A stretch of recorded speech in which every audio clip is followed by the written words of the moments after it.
سے ہی خطے کی صورتحال کو اسٹیبلٹی کی طرف جاتے ہوئے دیکھ رہے تھے کہ انڈیا دبک کر بیٹھ گیا تھا پاکستان کے رسپانس کے بعد. اس کے بعد ایک نیا پینڈوراز باکس کھل گیا ہے. ایران اور اسرائیل کے درمیان جو کشیدگی تھی وہ بڑھتی ہوئی نظر آ رہی تھی. اس کے باوجود کہ یو ایس اور ایران کے بیچ میں جو تعلقات تھے اس کے اندر اسپیشلی نیوکلیئر معاملات پر، نیوکلیئر بامز کے حوالے سے، ویپنری کے حوالے سے کچھ مذاکرات چل رہے تھے. لیکن ان مذاکرات میں کھٹائی تب پڑی جب آج صبح اسرائیل نے یہ اناؤنس کیا کہ اس نے ایران پر حملہ کر دیا. اب یہ ایران پر حملہ ہوا کیسے، یہ صورتحال کیسے ڈیولپ ہوئی، یہ میں آپ کے سامنے رکھتی ہوں.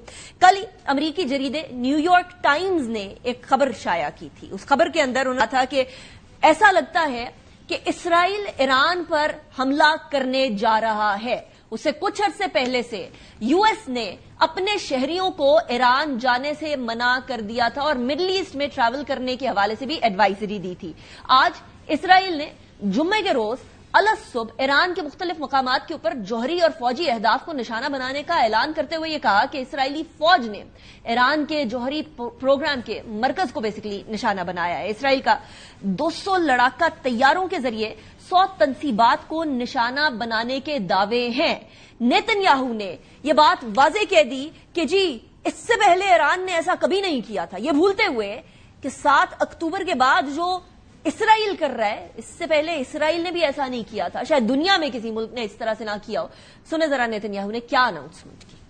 This operation will continue for as many days as it takes to remove this threat. In recent years, Iran has produced enough highly enriched uranium for 9 atom bombs. 9. In recent months, Iran has taken steps that it has never taken before. Steps to weaponize this enriched uranium. If not stopped, Iran could produce a nuclear weapon. دنیا کے لیے سب سے بڑا اس time پر خطرہ بنا ہوا ہے اسرائیل. دوسروں کو خطرہ قرار دے رہا ہے، اپنے ارد گرد کے بہت سارے ممالک کو آلریڈی اہداف بنا چکا ہے. لبنان، شام، یمن، ایران اور فلسطین سمیت مختلف مقامات، اور سیریا سمیت مختلف جو ڈفرنٹ کنٹریز ہیں ان کی سوورینٹی کو پاش کرتا ہوا اسرائیل اس ٹائم پر بھی ایران کی جو سرحدیں ہیں اسپیشلی ایریل حدود کے اندر یا ایریل حدود کے آس پاس ابھی بھی مٹرگش کر رہا ہے. اسرائیلی ایئر فورس کی پیٹرولنگ کے حوالے سے مختلف جریدوں کی خبریں آ رہی ہیں. الجزیرہ کے ڈیفنس ایڈیٹر کی طرف سے یہ خبر آئی ہے کہ ابھی بھی اسرائیلی ایئر فورس ایکٹیولی ہنٹ کرنا چاہ رہی ہے کہ ایران کے مختلف جگہوں پر کون کون سی ایسی جگہیں ہیں جن کو ہم لوگ یا تو جہاں سے لانچرز یا ایئر ڈیفنس سسٹم کو نشانہ بنایا جا سکے تاکہ ایران کو بالکل ہی ٹوتھ لیس کر دیا جائے. ناٹ جسٹ دیٹ، حملے سے قبل موساد کے کمانڈوز نے کی زمینی حدود کے اندر ایک ایسا کام کیا جو کہ بڑی انٹرسٹنگ تھی. زمینی کارروائی کی ایک تو، اور اس سے پہلے ایرانین میڈیا نے دارالحکومت تہران کے شمالی، مغربی اور وسطی علاقوں پر حملے کی تصدیق بھی کر دی ہے، جس کے مطابق تہران پر اسرائیلی حملوں میں تقریباً 78 افراد شہید ہو چکے ہیں اور 330 کے قریب اس ٹائم پر افراد زخمی ہیں. اسرائیلی میڈیا کی جانب سے یہ دعویٰ کیا گیا ہے کہ ایران پر فضائی حملے سے قبل تہران میں اسرائیل کی خفیہ ایجنسی موساد نے ڈرون اڈا قائم کیا تھا اور اس ڈرون اڈے کو قائم کرنے میں بہت زیادہ ٹائم نہیں لگا تھا. ٹائمز آف اسرائیل کی رپورٹ کے مطابق اسرائیل نے ایران کی جوہری تنصیبات اور میسائل پروگرام کے خلاف جو آپریشن کی تیاری ابھی سے نہیں کی، کئی سالوں سے کی ہے. اس کے لیے تہران میں ڈرون اڈا بنایا گیا تھا جبکہ اس میں ہتھیاروں کے نظام اور کمانڈوز کی سمگلنگ بھی کی گئی تھی اور یہ کچھ عرصے سے جاری تھا. رپورٹ کے مطابق موساد کے ایجنٹوں نے دارالحکومت تہران کے قریب ایک ڈرون اڈا قائم کیا اور ڈرونز کو راتوں رات فعال کیا گیا، جس کے مطابق مقصد بیسیکلی یہ تھا کہ زمین سے زمین تک جو میسائل لانچرز ہیں ان کو متاثر کیا جائے، ان کو ختم کیا جائے. علاوہ ازیں ہتھیاروں کے نظام رکھنے والی گاڑیاں ایران میں سمگل بھی کی گئی تھی.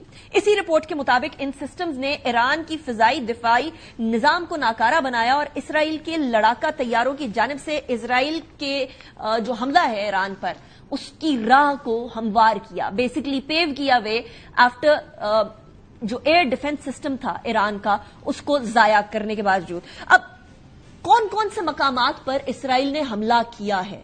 اسرائیل نے تو دعویٰ کیا ہے کہ ہم نے 100 مقامات پر حملہ کیا ہے 200 طیارے استعمال کر کے، لیکن دارالحکومت تہران اور اس کے ارد گرد کے ٹھکانوں میں مطلب جو فوجی ٹھکانے تھے ادھر ان کو نشانہ بنایا گیا ہے. شہر نتنز جہاں Iranian nuclear important strategic location موجود تھی اس کو بھی نشانہ بنایا گیا ہے. شہر تبریز جہاں ایک جوہری تحقیقاتی مرکز اور 2 فوجی اڈے ہیں ان کے قریب بھی دھماکہ ہونے کی خبر ہے. شہر اصفہان اور شہر عراق ادھر بھی اسرائیل نے ایران میں حملہ کیا ہے. نیتنز میں ایران کی جوہری افزودگی کے مرکز کو بیسیکلی نشانہ بنایا گیا ہے. انٹرنیشنل اٹامک ایجنسی نے یہ بتا دیا, انرجی ایجنسی IAEA نے اس کی تصدیق کر دی ہے. اسرائیل نے دعویٰ کیا ہے کہ ایران کی جانب سے تقریباً 100 ڈرونز اور مسلز فائر کیے گئے ہیں جنہیں اسرائیلی فوج نے ناکام بنا دیا ہے. یہ دعویٰ ایران نے رد کر دیا ہے.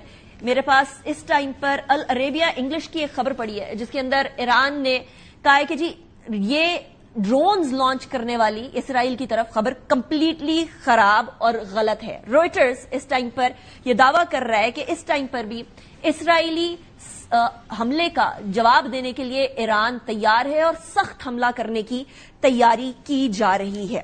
اب اس کے رسپانس میں دنیا کا کیا جو ہے وہ رسپانس آیا یا ان کا رد عمل کیا آیا؟ ڈونلڈ ٹرمپ نے ٹویٹ کیا ہے. اس ٹویٹ میں کہتے ہیں کہ انہوں نے ایران کو چانس دیا تھا, ایک کے بعد ایک موقع دیا اور بتایا کہ یہ کام کر لیں, لیکن جتنا بھی کوشش کی, جتنا بھی قریب پہنچے, یہ ہو نہیں پایا. انہوں نے بھی کہا کہ میں نے ان کو بتایا تھا کہ اس بار جو ہے وہ معاملات بہت برے اور ان کی سوچ سے بھی کئی زیادہ مشکل ہو سکتے ہیں. ہماری طرف سے کیا رسپانس کیا؟ پاکستان نے پرائم منسٹر شہباز شریف نے بڑے سخت الفاظ کے اندر, اسٹرانگ ورڈز کے اندر کنڈیم کیا اور یہ کہا کہ یہ انپرووکڈ اٹیکس تھے, یہ ایران کی سالمیت کے اوپر اور فردر اس خطے کو ڈی سٹیبلائز کرنے کی ایک بہت ہی بھونڈی کوشش تھی, بڑی غلط کوشش تھی. یونائٹڈ نیشنز کو اس کے اوپر فوری طور پر قدم اٹھانا چاہیے. اسحاق ڈار صاحب نے بھی کچھ کہا اور آپ کو پتا ہے کہ قومی اسمبلی کے اندر بھی اسپیکر ایاز صادق نے بھی بولا اور اس کے اوپر پوری کی پوری قومی اسمبلی, ہماری نیشنل اسمبلی ساتھ تھی. ذرا سنیں اسحاق ڈار صاحب نے کیا فرمایا آج. House jointly and unequivocally condemns Israel and its heinous crimes against Muslim Ummah, especially against brotherly nations of Palestine and Iran. This House stands resolute with our Iranian brothers and sisters and supports their right to defend themselves against this aggression. Those who are in favor of the resolution may say aye. Those against the resolution may say no. I think the ayes have it, the resolution is passed unanimously. ایک نو کی آواز نہیں آئی, unanimously یہ resolution pass ہو گئی اسرائیل کے اس حملے کے حوالے سے. لیکن جو شہیدوں کی فہرست ہے وہ بہت لمبی اور بڑے امپورٹنٹ لوگوں کی ہے. لیکن ایک بات یاد رکھیے گا, نریندر مودی کا جو ٹویٹ آیا نا, ذرا اس کی طرف غور کریں, میں اسکرین پہ بھی چلا رہی ہوں. Received a phone call from PM Netanyahu of Israel. He briefed me on the evolving situation. I shared India's concerns and emphasized the need for early restoration of peace and stability in the region. کوئی as such شدید condemnation نہیں, صرف concern raise ہوا ہے. خبریں یہ بھی آ رہی ہیں کہ ایران میں وہ کام کرتی رہی جو اسرائیل کو جس کی ضرورت تھی. موساد کا کام کرتی رہی, انفارمیشن دوست ملک بن کر یا کاروباری سطح کے اوپر بات چیت کر کے ایران میں اسرائیل کو ڈائریکٹ ایران کے حوالے سے خبریں پہنچاتی رہی. اسرائیل کے حملوں میں شہید ہونے والے کچھ ایرانین جنرلز ہیں جو کہ بڑے امپورٹنٹ ہیں اور نیوکلیئر سائنٹسٹ بھی ہیں. اب میجر جنرل محمد باقری ہیں, وہ chief of staff of the armed forces تھے. اب ان کی جگہ پہ حبیب اللہ سیاری کو لگایا ہے. جنرل حسین سلامی تھے, کمانڈر ان چیف IRGC تھے, ان کی جگہ فی الحال احمد واحدی کو لگایا گیا ہے. صورتحال کشیدہ ہے.